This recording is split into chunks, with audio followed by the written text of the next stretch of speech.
Yeah. Yeah. Yeah. Hey folks, thanks for coming by.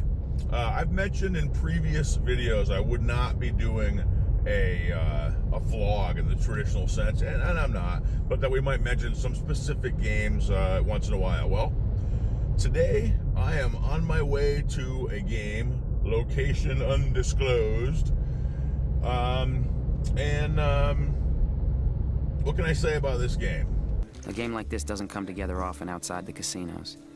Yeah, it's a 2,000 minimum buy-in 510 game. I know most of the guys playing in it, but not all, and I was invited to it. It's invite only. And yeah, so what I've done here is I've sold half my action to a friend of mine, and we're in, well, we're not in yet. I'm saying our stake is 5,000 for this game, which is way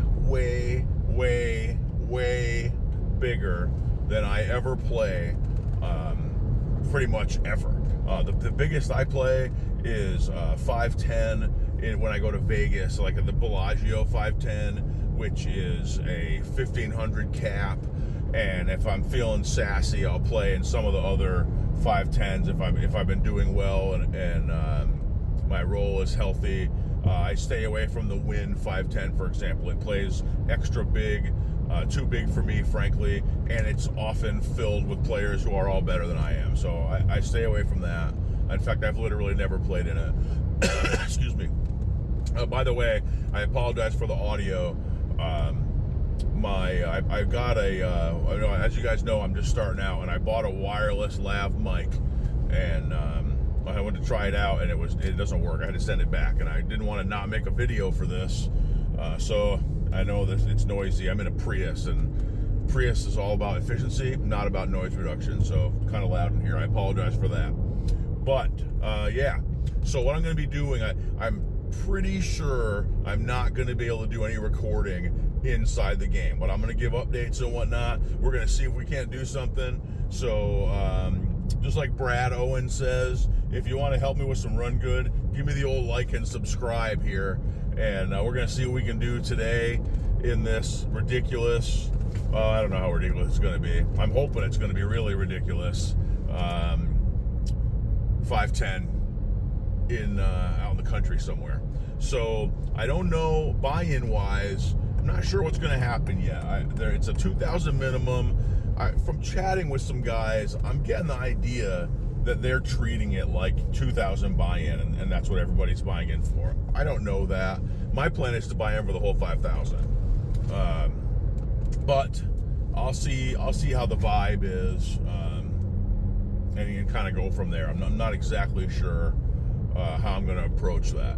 But yeah, I've got my Ethan, well, you can't see because my seatbelt's on, but my Ethan Rampage luck box shirt on. I don't see, I have you guys, new channel. I don't see how I can fail, really. I mean, I've pretty much, between the shirt and, you guys give me run good, subscribe to the channel. I've pretty much removed all of the variants here. I mean, I don't see how I can lose. So I got that going for me. So yeah, stick around and let's get going. All right, we're here. I'm the first one here, and I'm only about 10 minutes early. So let's get inside and see what's going on. You guys want to set a line on whether I'm going to get stabbed? Not going to get stabbed, just kidding. I know most of these guys. It's all good. Here we are. Let's get going.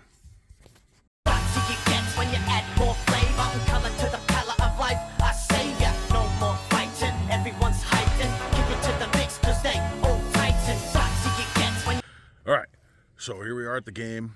I got to come outside to use my phone, and we're in for 5K.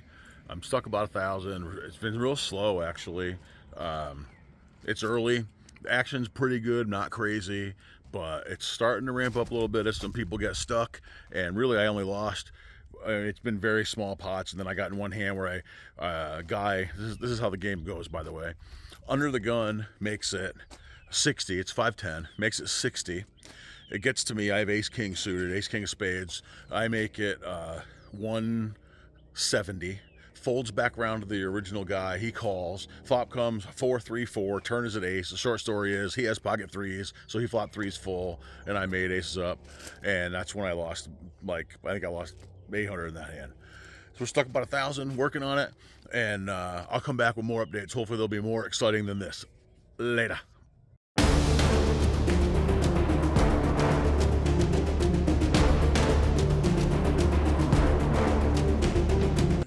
All right, yeah. What? What are we talking about? Well, who knows? We don't know what we're talking about. We're here at this 510 game. I'm making like a serious video, so it'll be cut together, right? With my buddy Nick. Say hi, Nick. Hello. And it's weird, right? It's a weird 510. When you go like in a casino and you play 510, or like you move up to a limit, you get like the players are all different. Like it's tougher. There's gonna be more good players. You got to really be like focused and like step up. You gotta be ready to bring it. Like it's gonna be a tougher game, right? Absolutely. This game is weird because you tell me if you think I'm wrong about this. It's like the same people. Yes. It plays exactly the same. Yes. Except there's $20,000 on the table. Yeah, exactly. It's exactly the same, except there's a bunch of money on the table. So, which in theory should be good. How are you doing in this game, Nick? Terrible. Absolutely terrible. Me too. Yeah, we're both Really bad. Yeah, we're run bad. No good spots. Every spot goes the wrong way. Yes. But it's early. We're optimistic. Yes. And me and Nick here, we're gonna chop up this whole thing. Let's do it. We'll be back later.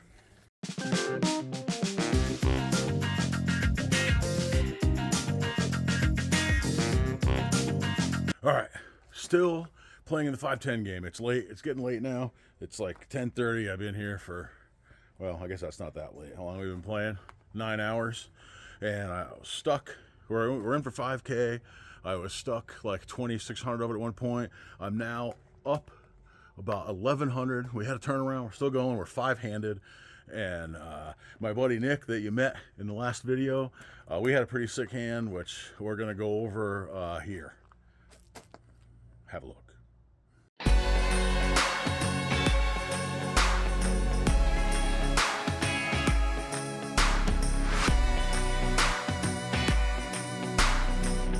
Okay, so as this hand begins, we can see that Nick is in the big blind with 940. That's going to be our effective stack for the hand. There's an under the gun straddle to 30, and I've got ace jack of spades on the button. Okay, so the cutoff folds. I make it 105 with my ace jack of spades. Nick calls, and the original straddler calls. So we've got 320 in the pot, and the flop comes queen of hearts, 5 of spades, 8 of clubs. So I don't really have much, right? Some backdoor possibilities. Nick checks, under the gun checks, and I see bet to 170. Frankly, I have very little value here, but then again, we're five-handed. Ace jack rates to be good a considerable amount of the time. It's a pretty disjointed flop. Yeah, I'm really mostly just wanting to take it down now.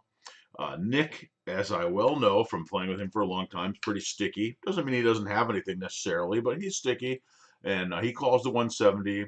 The straddler folds. The turn comes the 9 of clubs, which certainly isn't doing much for me, obviously. I do pick up a gutter, but, with a 10. And it's not a clean out with backdoor clubs presenting themselves, but we're not too concerned with that. 660 in the pot, and Nick checks. Now, Nick's a pretty aggressive guy. Right away, I'm thinking that he may well just have none of this, right? He is someone who, especially shorthanded, he's a smart guy, and is not short on aggression. If he feels like he has any value at all here to where he can bet and and take it down right now as a bluff, he's happy. But if he has any value to go with it at all, any showdown value, he's willing to hope that that's going to be good if he gets called, right? And so he checks, and that's kind of telling me that he pretty well most likely doesn't have any of this. And I check back because I'm in the same boat, obviously, with just my gutter. Now we have the deuce of diamonds on the river, which is about as brickish as you're going to get here. I certainly have nothing. I have ace jack high, and Nick thinks about it for, I would say 20 seconds or so. And I have to say, I was watching him, and he physically did give me a little bit of an impression that he wasn't sure what to do. So when I put that all together with my idea that I thought maybe he didn't really have hardly anything, it really had nothing. And then he followed that up with a bit of physical indecision that I felt like I was seeing, and then he just stuffed it for the 600 and change. And he is definitely capable of doing that with air. And so I had a decision to make. Right, I gave it some thought. I went back through everything I just said to you guys about the hand, and with that check on the turn, you're calling the flop and then checking back the turn. The deuce is not changing anything unless he literally has pocket deuces. I feel like he has nothing because he'll know that I don't have any significant thing, having checked back the turn, and the river doesn't add any, doesn't present any new possibilities that are realistic. And as such, I feel like he is going to check and expect a check back a lot of the time, to where he will be able to realize whatever equity he was able to realize there. Like if he happened to have a 5 or an 8 or a 9, or almost certainly doesn't have a queen. But if he really had anything at all that could have showdown value, I feel like he would have checked there, because he knows that I'll check back a lot of the time. And because thinking my ace jack is good, and also thinking that me knowing that he is sticky, he's not someone that I'm going to bluff very often, for the same reason, right? I feel like if I were to bluff, he's going to think, rightly so, that I have almost nothing, and he can either raise over the top all in and get a fold, or he'll call with pretty much anything he has with any showdown value. Even if you made a deuce on the river, he would call a bet. So with all of that in mind, when he sticks it in for the 675, I really only thought about it for a few seconds. I kind of went back through the hand to make sure that I hadn't missed something in what I was thinking about. I felt like I hadn't, and I decided to go ahead and make the call with ace jack high, and he showed the ace 3 of hearts. So as it happened, on the flop, we were kind of both in the same boat. I did end up good. I took the pot. But on the flop, we were in the same boat. Some backdoor draws, and then nothing really materialized for us at all. And so I was able to take down a nice pot there. And yeah. Yeah, so you know what? Nick is a super cool guy. He even volunteered to come and have a post-hand talk about that hand. And but he took off, and we didn't do that. But he's a good guy. Just kind of got caught with his hand in the cookie jar there. We're still playing 5-handed. And one of the cool things about playing these games, I mentioned that the same guys I always play with, and we get short.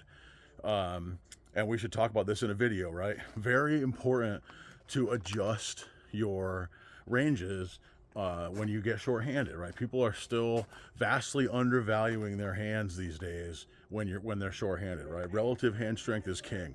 So I gotta get back in there, see if I can't get some more money. Thanks for watching. I'll be back.